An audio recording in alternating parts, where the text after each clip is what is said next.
Hello student, welcome to exam way. Student, आज मैं आप लोगों के लिए एक नया टॉपिक लेकर आई हूँ जो कि है फिजिक्स में मैकेनिक्स। फिजिक्स का टॉपिक है मैकेनिक्स अर्थात कि यांत्रिकी। और आज हम इसके टॉप 30 क्वेश्चन करेंगे, लेकिन साथ ही साथ मैंने जो प्रीवियस वीडियोस बनाए, प्रीवियस क्लासेस आपके लिए बायो की प्लस फिजिक्स की, उससे रिलेटेड ऑलमोस्ट 10 to 11 क्वेश्चंस मैं करवाऊंगी और रेगुलरली मैं आपको रिवीजन करवाऊंगी, जिससे कि आपको वो क्वेश्चंस अच्छे से आ जाएं। और यदि अभी तक आपने मेरे पुराने क्लासेस नहीं देखे तो उनको देख लीजिए, क्योंकि मैं सिर्फ प्रीवियस ईयर्स के क्वेश्चन ही करवा रहे हैं जो कि आपके लिए बहुत ज़्यादा बेनिफिशियल है। तो चलिए शुरू करते हैं आज का सेशन। न्यूटन के गति का पहला नियम जाना जाता है गुरुत्वाकर्षण, जड़ता का नियम, संवेग के संरक्षण का नियम या ऊर्ध्वाधर गति। तो राइट आंसर क्या है? जो न्यूटन का पहला नियम क्या है? जड़ता का नियम। और सेकंड, साधारण यंत्र किसी व्यक्ति की सहायता करता है कम काम करने में, कम बल का प्रयोग करके भी उतनी ही मात्रा में काम करने में, उतनी ही कम मात्रा में काम धीरे धीरे करने में, उतनी ही मात्रा में काम अधिक तेजी से करने में। तो राइट आंसर इज बी, कम बल का प्रयोग करके भी उतनी ही मात्रा में काम करने में वह साधारण यंत्र जो होता है व्यक्ति की सहायता करता है। एक व्यक्ति एक संवेदनशील तराजू पर खड़ा है। यदि वह गहरी सांस अंदर लेता है तो तराजू की रीडिंग बढ़ेगी, घटेगी, रीडिंग पर कोई प्रभाव नहीं पड़ेगा। वह बढ़ेगी या घटेगी या वायुमंडलीय दबाव पर निर्भर करता है। क्या है राइट आंसर? और जैसा कि मैं हमेशा बोलती हूँ कि पेन पेपर लेकर बैठिएगा, खुद से टिक करिएगा और आप मुझे कमेंट करके जरूर बताइए कि आपने कितने राइट आंसर किए।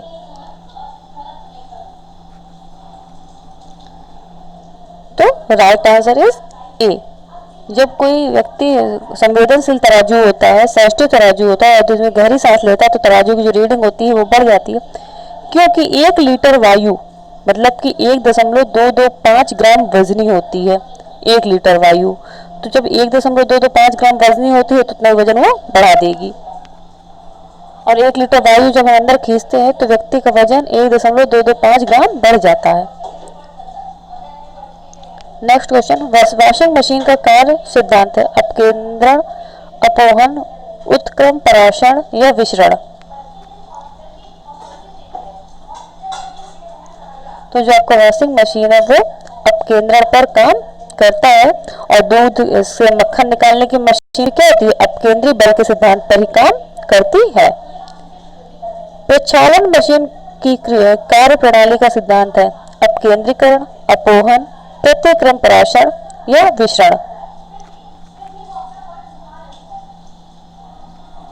तो right answer is A.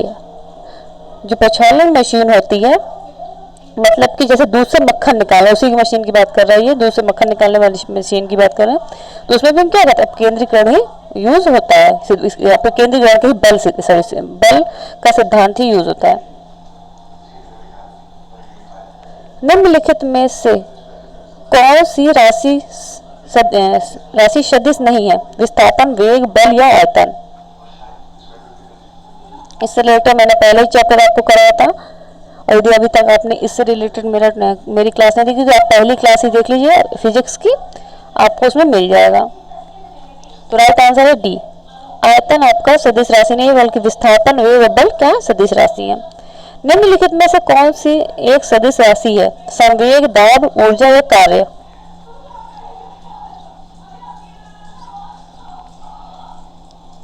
Right answer is ए, संवेग क्या आपकी सदिश राशि, बाकी सब अदिश राशि हैं। नेक्स्ट क्वेश्चन, निम्नलिखित में से कौन सी सदिश राशि है? समय, चाल, विस्थापन या दूरी। तो राइट आंसर इज सी, विस्थापन आपकी क्या सदिश राशि है। पदार्थ के संवेग और वेग के अनुपात में कौन सी भौतिक राशि प्राप्त की जाती है? वेग, त्वरण, द्रव्यमान या बल। पदार्थ के संवेग और वेग के अनुपात में कौन सी भौतिक राशि प्राप्त की जाती है? तो आपको एक फॉर्मूला याद होगा कि संवेग बराबर होता है द्रव्यमान गुणे वेग, द्रव्यमान गुणे वेग। तो आपसे कह रहा है कि असंवेग मतलब कि अगर हम संवेग बटे वेग कर देंगे तो हमें क्या प्राप्त हो जाएगा, द्रव्यमान। बल गुणनफल है द्रव्यमान और वेग का, द्रव्यमान और त्वरण का, भार और वेग का, भार और त्वरण का। तो बल का सूत्र क्या होता है, द्रव्यमान गुणे त्वरण, तो द्रव्यमान और त्वरण का गुणनफल है। यदि किसी घन के आयतन और पृष्ठ क्षेत्रफल को निरूपित करने वाली संख्याएं समान हो तो उन घन के किनारे की लंबाई माप की इकाई में होगी 3, 4, 5 या 6। ध्यान से क्वेश्चन सुनिएगा, कह रहा है यदि किसी घन के आयतन और पृष्ठ क्षेत्रफल को निरूपित करने वाली संख्याएं समान हो तो उस घन के किनारों की लंबाई की माप की इकाई क्या होगी। तो देखिए घन का आयतन होता है लंबाई गुणे चौड़ाई गुणे ऊंचाई। अगर हम मान लेते हैं कि 1 यूनिट है, घन है तो उसके क्या होंगे, जो चारों जो होंगे वो आपके क्या होंगे, 1 मिनट,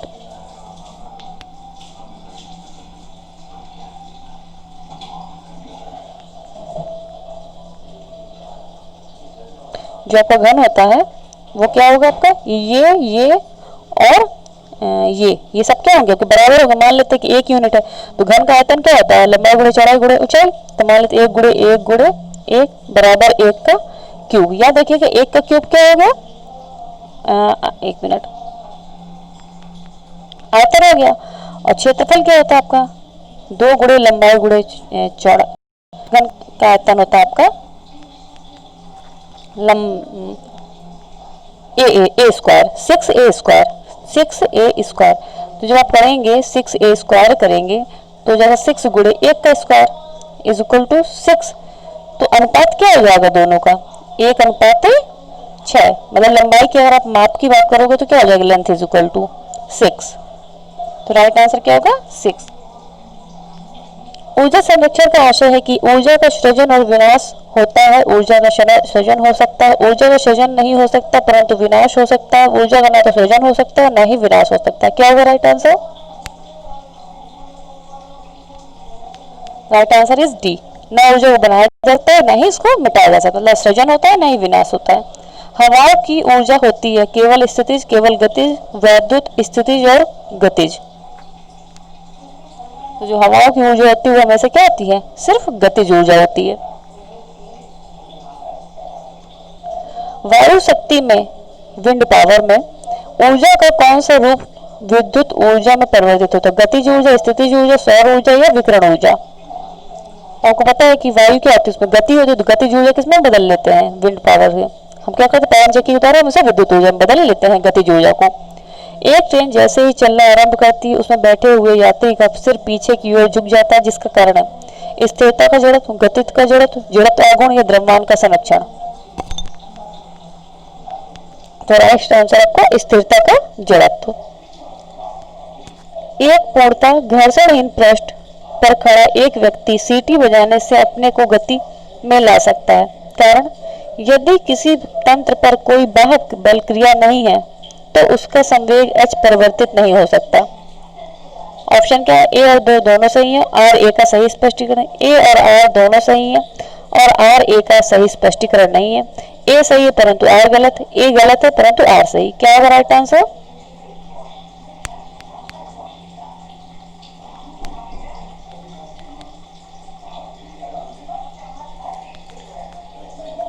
तो राइट आंसर क्या होगा आपका बी। ए और आर दोनों सही है लेकिन आर ए की इसका सही स्पष्टीकरण नहीं है। कैसे, देखिए क्या होता है कि घर्षण जो पृष्ठ होता है उस पर कोई भी व्यक्ति, अगर घर्षण है ही नहीं तो कोई भी व्यक्ति गति पर नहीं सकता, क्योंकि किसी भी प्रकार की गति के लिए घर्षण क्या होता है, आवश्यक होता है। हालांकि पूर्णतः घर्षण रहित सतह पर कोई व्यक्ति सीटी बजाकर अपने को गति में ला सकता है। सीटी बजाने के लिए व्यक्ति एक दिशा में हवा छोड़ेगा जिसके परिणाम स्वरूप विपरीत दिशा में वह गति करने लगेगा। तो कारण आर में संवेग संरक्षण, जो आर था वो क्या संवेग संरक्षण का नियम दे रहा है, तो ये भी सही है और ये भी सही है, लेकिन इसका ये क्या है, सही स्पष्टीकरण नहीं है, दोनों अलग अलग, तो दोनों राइट है। तो राइट आंसर आपका क्या हो जाएगा, बी हो जाएगा आपका राइट आंसर। नाउ नेक्स्ट, सड़क पर चलने की अपेक्षा बर्फ पर चलना कठिन है क्योंकि बर्फ सड़क से सख्त होती है, सड़क बर्फ से सख्त होती है। जब हम अपने पैर में धक्का देते हैं तो बर्फ कोई प्रतिक्रिया व्यक्त नहीं करती। बर्फ में सड़क की अपेक्षा घर्षण कम होता है। तो राइट आंसर है डी। बर्फ में सड़क की अपेक्षा घर्षण कम होता है। निम्न कथन पर तथा उससे निकाले गए निष्कर्ष पर विचार कीजिए तथा बताइए कि कौन सा निष्कर्ष सही है। कथन है, भरी हुई गाड़ी को चलाने में उसे चलायमान रखने के लिए आवश्यक ताकत से अपेक्षाकृत अधिक ताकत से धक्का देना पड़ता है। निष्कर्ष, किसी चलायमान वस्तु का भार कम होता है। प्रारंभ में पहिए फिसलने लगते हैं। एक बार गाड़ी चल पड़ने के बाद घर्षण कम होता है। अभ्यास से निपुणता प्राप्त होती है।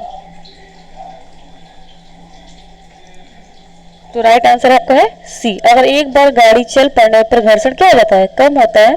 और जब यदि भरी हुई गाड़ी को चलाने के लिए, चलायमान रखने के लिए आवश्यक ताकत से अपेक्षा अधिक ताकत लगानी पड़ती है, लेकिन अगर गाड़ी चल दी तो उसमें घर्षण क्या हो जाता है, कम हो जाता है।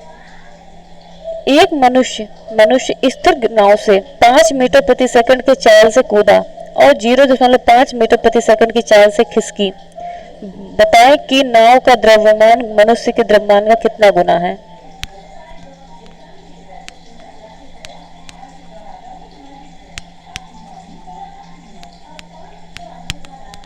तो राइट आंसर होगा आपका 10। एक ट्रक, एक कार और एक मोटरसाइकिल की गतिज ऊर्जा समान है यदि समान अवरोधक बल लगाए जाए और वे क्रमशः x, y और z दूरी पर रुके तो x greater than y greater than z, x less than y less than z, x equal to y equal to z या x इक्वल टू 4y समानांतर 4y समानांतर है x z x y 8x के। क्या है right answer? Right answer is C. जब एक truck, एक कार और एक मोटरसाइकिल गतिज ऊर्जा समान होंगी तो उनके अवरोधक बल भी क्या होंगे, बराबर होंगे। दो द्रव्यमान ऊर्जा की वस्तुओं की गतिज ऊर्जा 4:9 है तो उनके वेगों का अनुपात क्या होगा? अगर उनके गतिज ऊर्जा का अनुपात 4:9 है तो उनके वेगों का अनुपात 2:3 होगा। एक व्यक्ति कार में जो विश्राम में बैठा है, सड़क के से कार के 4 पहियों में से प्रत्येक पर प्रतिक्रिया आ रहा है। जब कार सीधी समतल सड़क पर चलेगी तो अग्र पहियों में प्रत्येक पर प्रतिक्रिया में क्या परिवर्तन आएगा? यह आर से अधिक होगा, यह आर से कम होगा, यह आर से बड़ा होगा, यह सड़क के पदार्थ पर निर्भर करेगा। ये मैं फिर क्वेश्चन बोल देती हूँ। यदि एक व्यक्ति कार में जो विराम में बैठा है, सड़क के कार के 4 पहियों में से प्रत्येक पर प्रतिक्रिया आ रहा है। जब कार सीधी समतल सड़क पर चलेगी तो अग्र पहिए पर प्रत्येक अग्र पहियों में प्रत्येक पर प्रतिक्रिया में क्या परिवर्तन आएगा?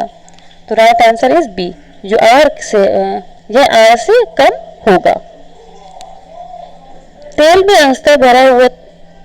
अंशतः भरा हुआ तेल का एक टैंकर समतल सड़क पर आगे की ओर एक समान त्वरण से जा रहा है।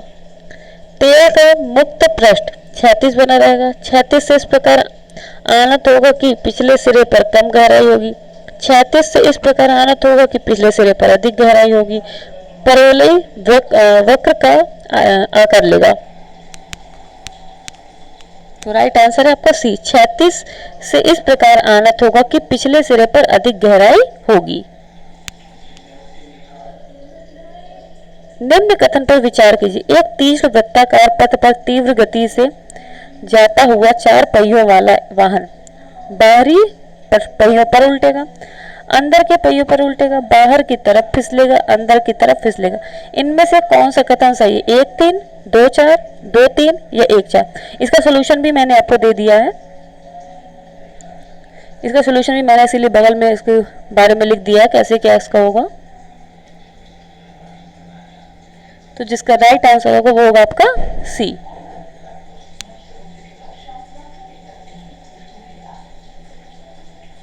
नेक्स्ट, त्वरण ज्ञात करने का सही सूत्र कौन सा है? ए बराबर v minus u upon t, a is equal to u plus v t, a is equal to v plus u upon t, a is equal to v plus u upon t, sorry u upon 2।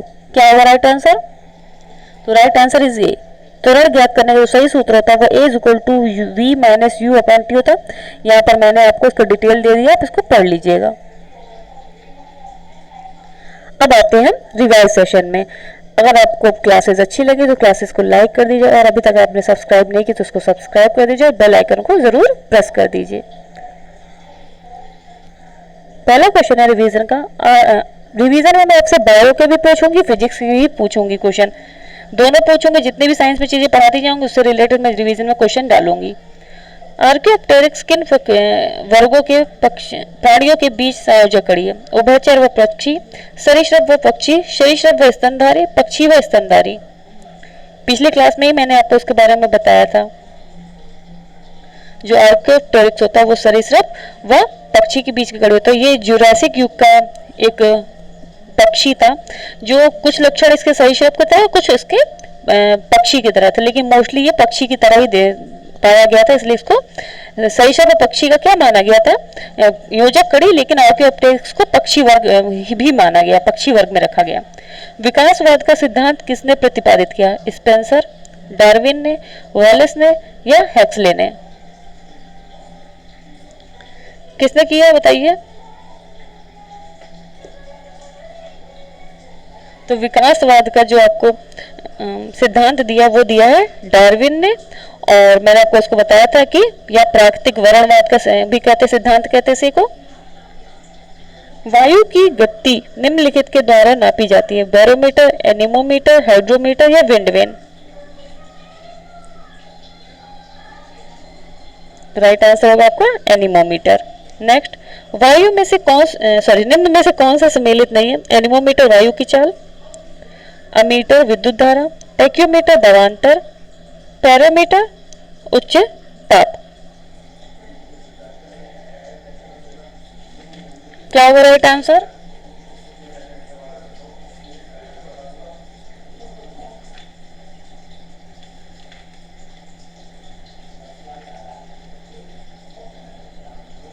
तो जो right answer है वो आपका सी, tacheometer दबांतर नहीं होता है। Next, जैव विकास को सर्वप्रथम किसने समझाया? न्यूटन, आइंस्टीन, चार्ल्स डार्विन या लैमार्क? तो राइट आंसर है आपका डी, लैमार्क। हाइड्रोपोनिक्स क्या है? मृदा विहीन पादप संवर्धन, पादप में कलम लगाना, सब्जियों का अध्ययन या जल संरक्षण? राइट आंसर इज ए, मृदा विहीन पादप संवर्धन। इसके डिटेल थोड़ा डिटेल मैंने आपको पुरानी वीडियो में दिया हुआ, इसलिए मैं सिर्फ यहाँ पर टिक कराऊंगी आपको।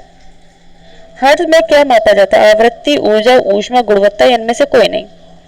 तो राइट आंसर है आपका ए, आवृत्ति। माप की कौन सी इकाई में 0.39 से गुणा करने पर इंच प्राप्त होगा? मिलीमीटर, सेंटीमीटर, मीटर या डेसीमीटर? तो right answer is B, centimetre. मधुमक्खी का उपयोग किया जाता है? Sericulture, tissue culture, apiculture, pisciculture? तो राइट आंसर है आपका सी, एपीकल्चर। पैलियो वनस्पति के अंतर्गत अध्ययन करते हैं? जंतु जीवाश्म का, शैवाल का, फफूंदी का या इनमें से कोई नहीं? तो राइट आंसर इनमें से कोई नहीं, क्योंकि पैलियो वनस्पति में हम पादप जीवाश्मों का अध्ययन करते हैं, और मैंने आपको पुरानी वीडियो में बताया था कि पादप जो जीवाश्मों के अध्ययन के बारे में जो जनक कहे जाते हैं वो होते हैं प्रोफेसर बीरबल साहनी। प्रोफेसर बीरबल साहनी को हम पादप के जो जीवाश्मों के बारे में अध्ययन किया गया था वो उन्हीं के द्वारा किया गया था।